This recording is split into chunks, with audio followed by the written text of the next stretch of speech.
Hi everyone, it's Heidi with Downtown NorCal Live, and today I'm introducing you to Allison Flory. She's the Executive Director of Yolo Arts. Hi Allison. Hi, Heidi. Thank you for having me today. Sure. You have a big event this weekend. What's happening? We do. Yolo Arts is hosting our first ever virtual art farm on Saturday, October 10th, starting at 6:30. Normally you have a fundraiser each year, but this year is obviously different because of the pandemic. And so what kinds of things are funded by the results of your event? So Art Farm every year funds in part the Art and Ag project. And that project has been going on for 13 years now. And what the activities are is it allows for artists to be invited onto farmlands and private properties within Yolo County to find inspiration in those, whether that's through painting or photographs or drawings. Otherwise, a lot of artists would be on the road's edge or experiencing them in a different way. And so this is a great opportunity to bring together the creative community and the ag community and build appreciation and understanding for both. How has the pandemic impacted Yolo Arts?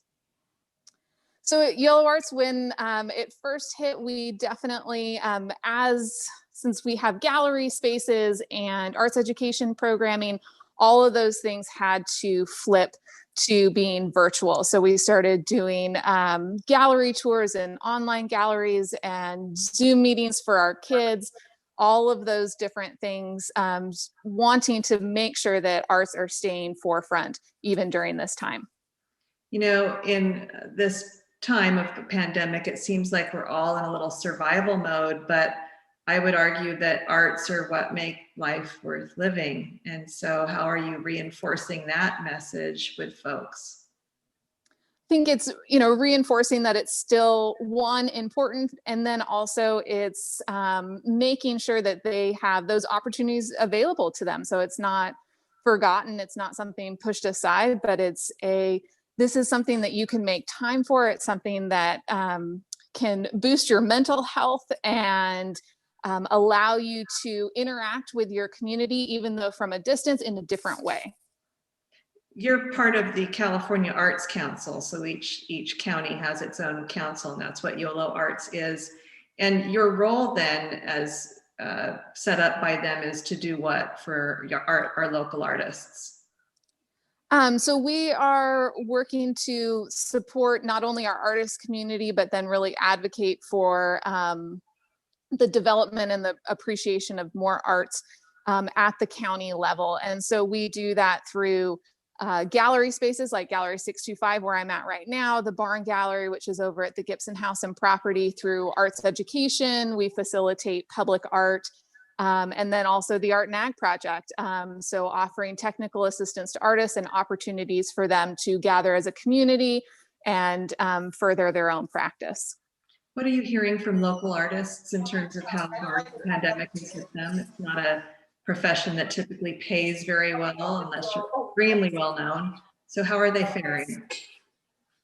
I think that it's been challenging, like it has been for so many, especially creative industries, of finding ways to engage digitally when we are also working with something that there is nothing that compares to being able to walk into a gallery space or walk into a concert hall and hear live music. And so I think there's a disconnect there. So there's a desire to keep those things available, but it's also a community, which is really hard to do. So I think that there's been definitely some feelings of isolation, and then just also loss of opportunities to exhibit, loss of opportunities to teach as a teaching artist or work as a public art artist. So I think that some of those opportunities have definitely disappeared, and even the opportunities that are still there, they're not as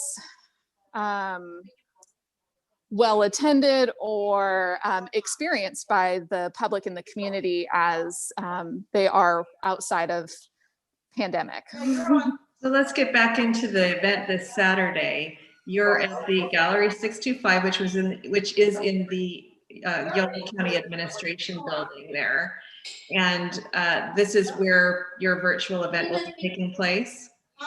Yes, it is. So all the art is hung here at Gallery 625. So we have our Art Harvest artwork and our silent auction.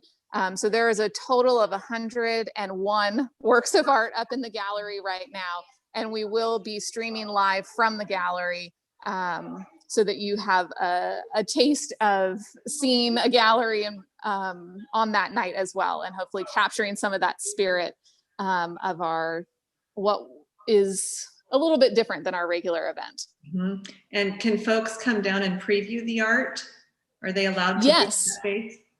Okay. Yes, so you can come down to the county admin building. It's open from Monday through Friday, 8 a.m. to 5 p.m. The exhibition is in the hallway here, and just wear your face mask and socially distanced, and you're good to go. Okay, and then you're not just offering a virtual experience, you're actually working with some restaurants for some pre-pickup food. Can you talk a little bit about that?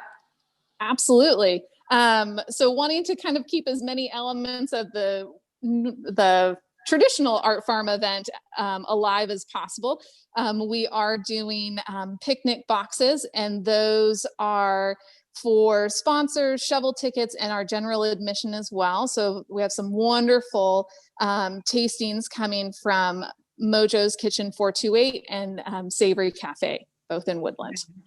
So that's a great option, folks. If you have nothing going on this weekend, as often is the case these days, this is a good place to go.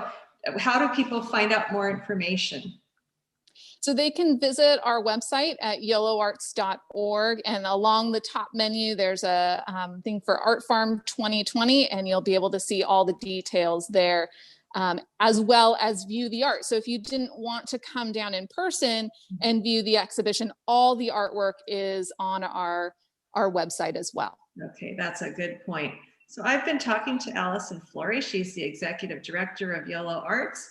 They're having their annual fundraiser, the Art Farm, this weekend. It will be virtual, and you can get food and beverages in advance and enjoy some really nice art. So I hope everyone takes advantage of that opportunity. Thank you for joining me, Allison. Thank you so much, Heidi. Okay, take care.